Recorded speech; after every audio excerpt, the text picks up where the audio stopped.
Hello everyone, welcome to engineers point.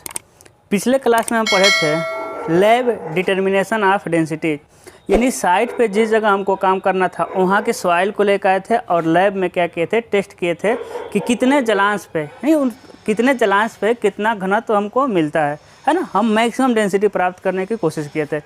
आज हम पढ़ेंगे फील्ड डेंसिटी डिटर्मिनेशन। समझिएगा, पढ़ेंगे फील्ड डेंसिटी डिटर्मिनेशन, यानी हिंदी क्या होगा आपका स्थल पर घनत्व ज्ञात करना। क्या हो जाएगा आपका स्थल पे, समझ रहे हैं ना, साइट पे। स्थल पे मतलब क्या हो जाएगा आपका साइट पे, यानी जहाँ पे रोड बन रहा है, यानी जहाँ वर्क हो रहा है, जहाँ पे रोड बन रहा है, जहाँ पे नहर बन रही है ना भर करके, जहाँ एम्बैंकमेंट बन रहा है, यानी उस जगह जहाँ रोलर का उपयोग करके यानी मैकेनिकल मेथड द्वारा हम कंपैक्शन कर रहे हैं। हम क्या करेंगे, अब वहाँ की मिट्टी को लैब में नहीं लाएंगे, अब डायरेक्ट हम साइट पे ही चले जाएंगे। जहाँ काम हो रहा है उस साइट पे जाएंगे और वहीं चेक करेंगे कि कितना डेंसिटी हमको प्राप्त हो गया। अब समझिएगा इससे फ़ायदा क्या है। सबसे पहले मान लेते इस साइट पे क्या हो रहा था, आपका काम हो रहा था। साइट पे क्या हो रहा था, काम। सबसे पहले साइट के सॉइल को कहाँ लेके आए, लैब में। इस साइल के सॉइल को कहाँ लेके आए, लैब में। इस सॉइल को पता कर लिए कि भाई इसका मैक्सिमम जो डेंसिटी होगा, मैक्सिमम डेंसिटी कितना हो सकता है। माना रेंडमली हम डाटा ले रहे हैं कि 2 कुछ भी ले रहे हैं, है ना। माना मैक्सिमम डेंसिटी 10 मिल सकता है हमको। इतना तो आप ज्ञात कर चुके हैं क्योंकि वहाँ के सॉइल को लैब में ला करके टेस्ट कर चुके हैं। अब देखिए 10 मिला। अब क्या करेंगे कि जब साइट पे काम होगा, अब इसी साइट पे काम शुरू होने लगा। अब हम इसी साइट पे खुद जा करके चेक करेंगे कि वहाँ का डेंसिटी 10 मिल रहा है कि नहीं मिल रहा है। यूनिट वगैरह नहीं लिख रहे हैं, नॉर्मल समझिए, है ना। तो बार बार वहाँ जाके चेक करेंगे कि डेंसिटी भाई मैक्सिमम डेंसिटी मिल रहा है कि नहीं मिल रहा है। तो जाएंगे, कहेंगे ना अभी मैक्सिमम डेंसिटी नहीं मिला, यानी अभी और रोलर चलाइए, थोड़ा पानी डाल के और रोलर चलाइए। बात को समझ रहे हैं। तो इससे देखिए जितना आपको डेंसिटी प्राप्त करना रहेगा उतना आप प्राप्त कर लेंगे, फिर कहेंगे कि हाँ हो गया। यानी इस तरह समझिए कि ये मेथड को कई बार करना पड़ता है। कई बार मतलब मान लेते हैं पहली बार गए, है ना, पहली बार गए, डेंसिटी वहाँ का चेक किए, मैक्सिमम डेंसिटी नहीं मिला, फिर कहेंगे और इसका कंपैक्शन करिए, है ना। फिर जाके चेक करेंगे, फिर मान लेते हैं जितना आपको मैक्सिमम डेंसिटी चाहिए नहीं मिला, फिर कहेंगे और जाके करिए, है ना। यानी कई बार इस मेथड को किया जाता है। कब तक, जब तक मैक्सिमम डेंसिटी ना मिल जाए। क्लियर बात हुई। क्यों करते हैं समझ गए, है ना। फील्ड डेंसिटी डिटर्मिनेशन, यानी स्थल पर अधिकतम शुष्क घनत्व ज्ञात करना।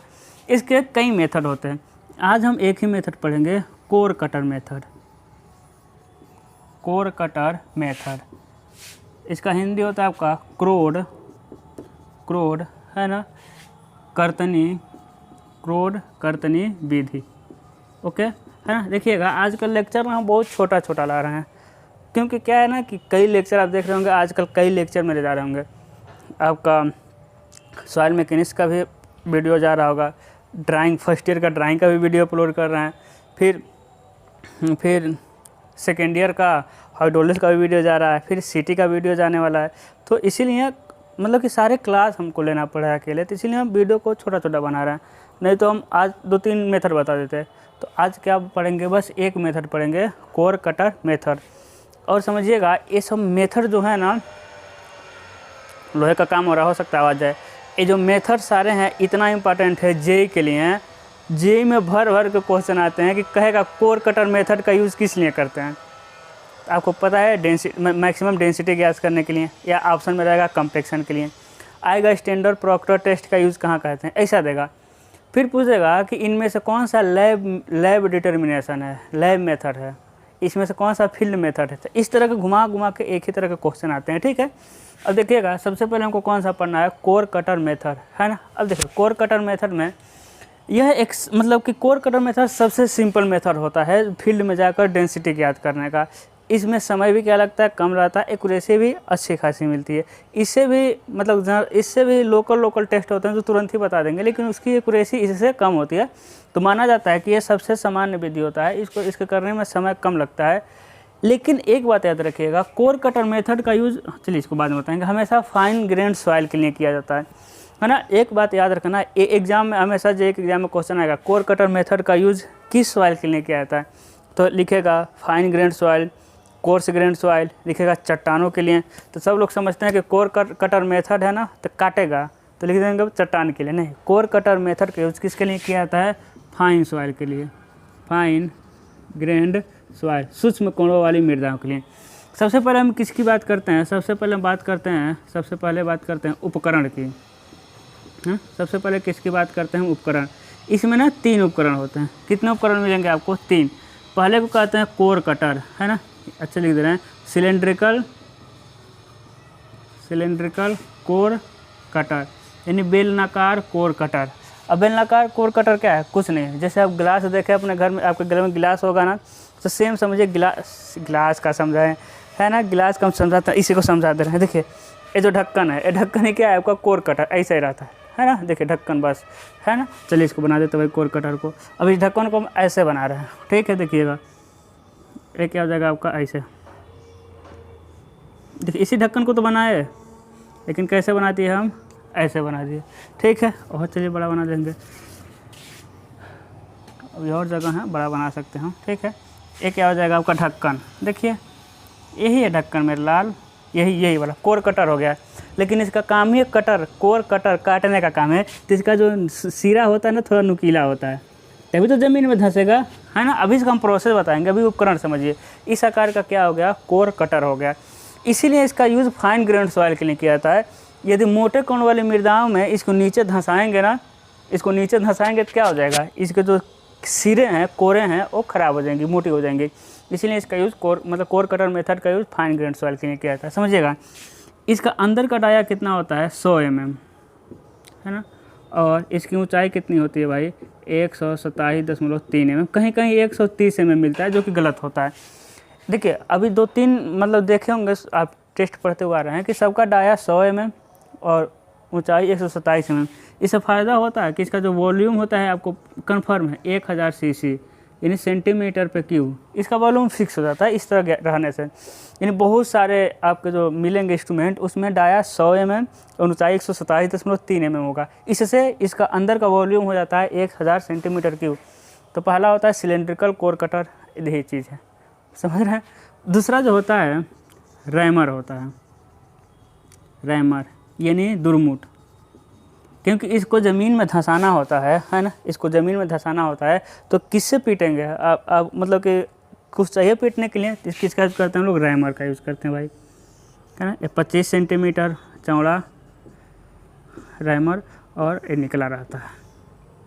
ये कितना रहता है आपका? 90 सेंटीमीटर, ठीक है। रैमर इसे क्या करते हैं? खट पीटते हैं, ठीक है। अभी पीटेंगे, डोंट वरी। तीसरा क्या होता है आपका? डॉली। तीसरा क्या होता है? डॉली। अब डॉली कुछ नहीं होता है ना, कह रहे हैं आप कुछ होता ही नहीं है, पढ़ाते जा रहे हैं।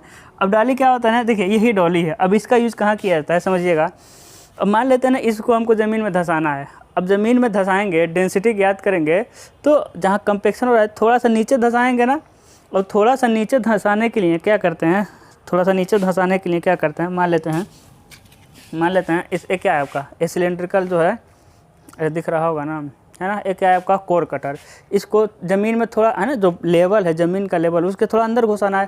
तो ये डोली है, कुछ नहीं, इसी के ऊपर रख देते हैं। इसे ज़मीन में थोड़ा अंदर घुस जाता है, इसको निकाल कर फेंक देते हैं। इसका कोई काम ही नहीं है। तो इसका काम क्या है? बस थोड़ा सा अंदर घुसाना, ठीक है, डाली का काम। अब समझिएगा बस 3 ही इंस्ट्रूमेंट होते हैं। इसके अलावा ये मुख्य उपकरण है। इसके अलावा भट्ठी रहता है भाई, जलांश ज्ञात करेंगे ना, क्योंकि आप जानते हैं डेंसिटी के फार्मूले में अभी हम लिखेंगे जलांश आएगा, तो भट्ठी का यूज़ करते हैं। उसके बाद करनी का यूज़ करते हैं, फिर स्क्रबर का यूज़ करते हैं, बहुत सारी चीज़ों का एक ट्रे का यूज़ करते हैं। तो छोटी छोटी चीज़ें हैं। अब समझिएगा इसका प्रोसेस क्या है, क्या समझना आप? प्रोसेस क्या है, यानी प्रक्रिया क्या है। अब देखिए प्रक्रिया ये है कि सबसे पहले हम साइट पे जाएंगे। सबसे पहले प्रक्रिया क्या है? हम कहाँ जाएंगे भाई? साइट पे। भाई जब साइट पे ही जाकर हमको टेस्ट करना है, तो रज़ाई में बैठ को तो होगा नहीं, हमको साइट पे जाना पड़ेगा।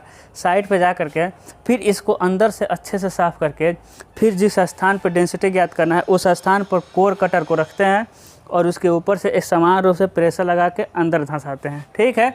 उसके बाद इसके ऊपर डॉली को रखते हैं, डॉली पर चोट करते करते इसको अंदर घुसा देते हैं। मान लेते हैं ज़मीन है, तो डॉली को रखने से ये देखिए, डॉली को रखने से ये थोड़ा सा नीचे चला जाएगा। कोर कटर की हम बात करें, डॉली को रखने से देखिए ये डॉली हो गया, थोड़ा सा नीचे गया है ना, डॉली नहीं रहता तो नीचे कैसे जाता। तो डॉली को रख देते हैं, फिर क्या करते हैं डॉली को फेंक देते हैं, मतलब फेंक कह देते हैं, निकाल लेते हैं।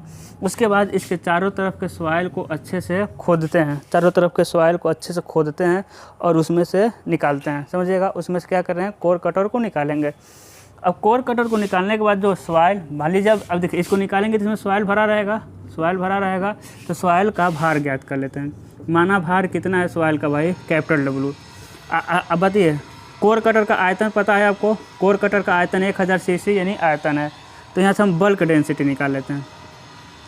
कौन सी डेंसिटी निकाल लेते हैं, bulk density. Gamma B equal to total weight upon में टोटल वॉल्यूम, ठीक है। बल्क डेंसिटी लग गया, बल्क डेंसिटी, कैमरा देख रहे हैं मेरे तरफ ही आज क्या हो जाएगा आपका, बल्क डेंसिटी हो जाएगा, ठीक है।